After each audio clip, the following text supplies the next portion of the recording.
जय हिंद साथियों, आपका अमर विजन क्लास में हम स्वागत करते हैं। आइए हम आपको हिंदी का एक टॉपिक है, एक चैप्टर है जिसमें दिशाओं का ज्ञान बताया गया है। तो उस चैप्टर में क्या है कि दिक्कतें आती हैं ये कि हम जैसे पूर्व दिशा को और किस नाम से जानते हैं। एक ऐसे फिगर बनाएँगे, इस तरीके से समझाने का प्रयास कर रहे हैं। आइए हम सब मिल कर के इसको याद करते हैं आज। कौन-सा हिंदी में हम लोग दिशाओं का ज्ञान, और उसी में क्या है कि बीच में जैसे पूर्व और उत्तर के बीच में कौन सा कोण बना हुआ है वो भी आपको याद करा देंगे। और इससे संबंधित जो विलोम शब्द बनते हैं, पूरा मतलब पूरा एकदम टॉपिक ही ये क्लियर कर देंगे हम, ठीक है। तो आप लोग सब लोग भी हमारे साथ बनाते जाएं ताकि आसानी से ये याद हो जाएगा। तो हम लोग इधर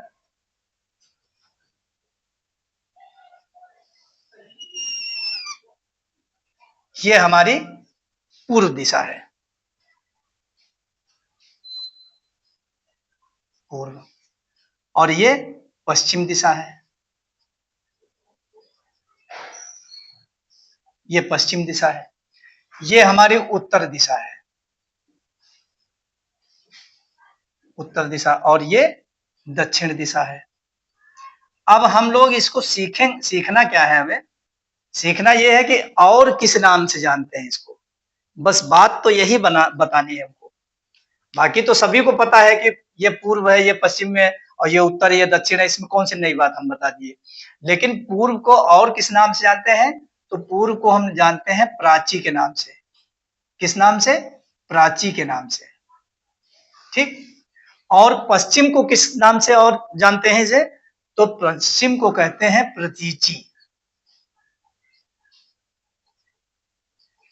ये प्रतीची हो गया, ठीक।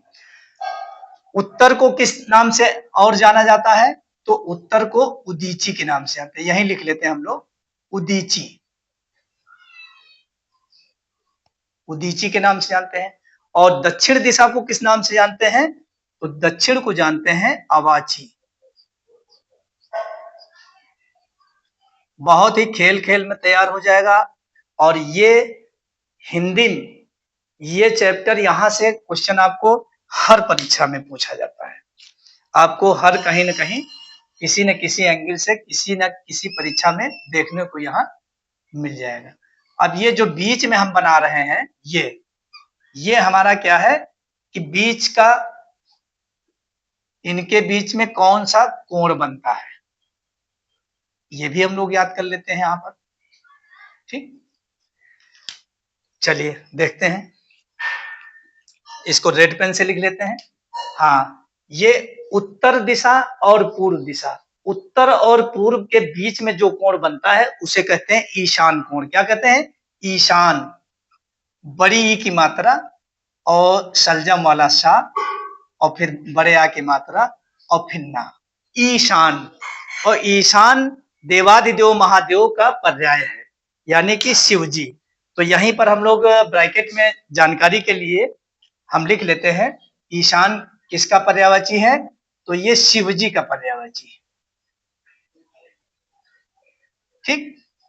ये शिव जी का पर्यायवाची है। तो ईशान कोण क्या हो गया? ये ईशान कोण हो गया हमारा, ठीक। अब फिर पूर्व और दक्षिण दिशा में के बीच में कौन सा कोण बनेगा? तो ये हमारा आग्नेय कोण। कौन सा? आग्नेय, आग्नेय कोण है, ठीक। आग्नेय कोण है। अब याद करने के लिए कौन सा तरीका अपनाया जाए, हम लोग किस तरीके से इसको याद रखें? तो हम बना लेते हैं, ये मान लिए कि हमारा ये यहाँ पूर्व दिशा में हमारा क्या निकलता है? सूर्य निकलता है, ठीक।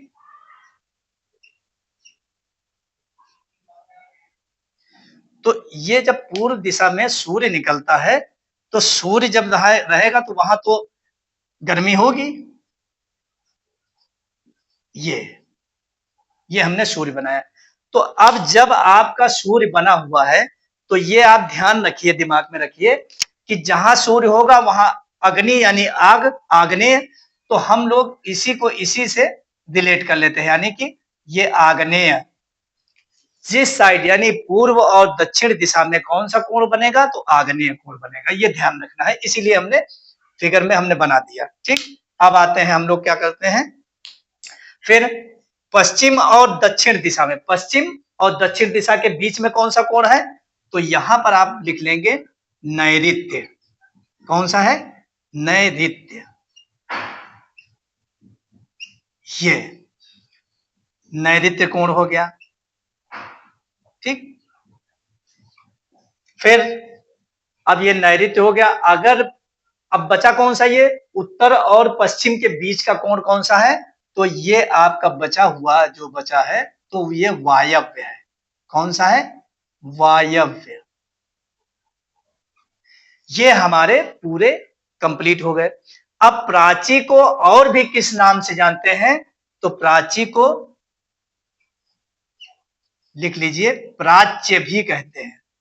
ठीक, प्राची को प्राच्य भी कहते हैं, और प्रतीची को और भी क्या कहते हैं, तो इसको लिख लीजिए यहीं पर ऐसे करके, तो प्रतीच्य भी कहते हैं, प्रतीच्य। पूर्व दिशा में सूर्य उगता है, इसलिए वहां पर उसको कहेंगे, पूर्व दिशा को क्या कहेंगे, और उगमना भी कहेंगे। क्या कहेंगे, उगमना, उगमना कहेंगे पूर्व दिशा को। और पश्चिम दिशा में हमारा सूर्य अस्त होता है, तो हम उसे क्या कहेंगे, अथमना। क्या कहेंगे, यही लिख लेते हैं, अथमना। ये हमारा अब ये पूरा गोला तैयार हो गया। अब आपको पूरा ये कॉन्सेप्ट पूरा क्लियर हो गया हमारे ख्याल, कि पूरब को क्या कहते हैं, प्राची या प्राच्य या उगमना, और पश्चिम को प्रतीची या प्रतीच्य या अथमना। तो अब इसके विलोम कैसे पूछे जाते हैं, आइए हम लोग ये भी देख लेते हैं। इधर लिखते हैं एक तरफ शब्द, एक तरफ विलोम। बहुत इंपॉर्टेंट है, एक ही क्लास में आपको विलोम और दिशाएं सभी मिल जा रही हैं। ठीक, चलिए क्या करते हैं, अब हमारे पास देखिए प्राची है। अब जैसे पूर्व को अगर विलोम पूर्व का पूछा जाएगा, तो सीधे पश्चिम में आएंगे, पूर्व को पश्चिम हो जाएगा। अगर इसी तरीके से प्राची का विलोम पूछा जाएगा, तब क्या होगा, तो प्राची का प्रतीची हो जाएगा। वही हम सिखा रहे हैं आपको। तो प्राची का विलोम क्या हो जाएगा, प्राची का प्रतीची, ये हो जाएगा। समझते चलना साथ साथ में। फिर अब आपका अगर उदीची है, तो उदीची का विलोम क्या होगा, ठीक उसके अपोजिट आना है, विलोम का मतलब है, यानी कि अवाची। तो हम लोग आ जाते हैं उदीची का अवाची, उदीची का अवाची, उदीची का अवाची हो गया। अब बचा क्या हमारे पास में, अब आ जाते हैं बीच के जो कोण बनाए हैं। ईशान का अगर विलोम पूछ देते हैं, तो आप सीधे उसके ठीक अपोजिट आ जाते हैं। तो ईशान का अपोजिट क्या है, नैऋत्य। ईशान का अपोजिट है नैऋत्य, यही लिख लेते हैं हम लोग, नैऋत्य। ठीक, फिर वायव्य का विलोम पूछ दे, तो वायव्य का आपका आग्नेय हो जाएगा, वायव्य आग्नेय। यदि आग्नेय का पूछेंगे तो वायव्य हो जाएगा। ठीक उसके अपोजिट, यानी विलोम का मतलब होता उल्टा।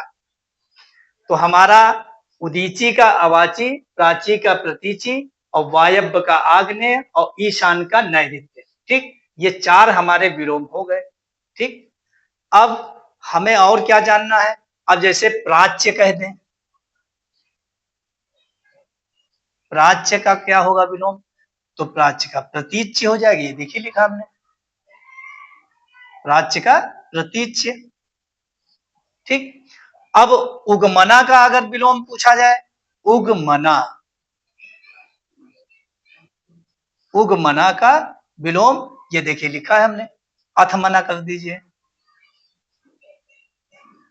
उगमना का अथमना, ये हो गया हमारा।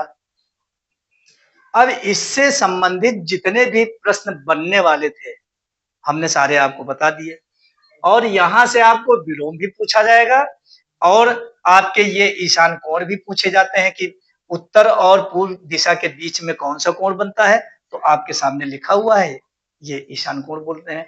और पूर्व और दक्षिण के बीच में कौन सा कोण, तो ये आपका लिखा हुआ है, आग्नेय कोण है। ठीक, फिर कह दें पश्चिम और दक्षिण के बीच में कोण, ये आपका नैऋत्य कोण है। फिर आपके उत्तर और पश्चिम के बीच में कौन सा कोण, तो ये आपका बन गया है वायव्य कोण। ये इस तरीके से हमारा ये पूरा गोला तैयार हो गया। इससे संबंधित जितने भी क्वेश्चन हैं हमने याद कराने का पूरा प्रयास किया। और ध्यान रखिएगा, पूर्व और दक्षिण के बीच में हमेशा आग्नेय होगा, क्योंकि आग आग से रिलेटेड याद करिए, आग्नेय मतलब आग। ठीक, तो पूरब में हमने सूर्य बनाया और सूर्य के सामने आग्नेय कोण बना दिया, आपको रट गया होगा। इसी तरीके से आप अपने दिमाग को इसी तरफ लगाइए ताकि आपको ऐसे ही पूरा रट जाए। ठीक, आज की क्लास हम यहीं समाप्त करते हैं। जय हिंद, जय भारत।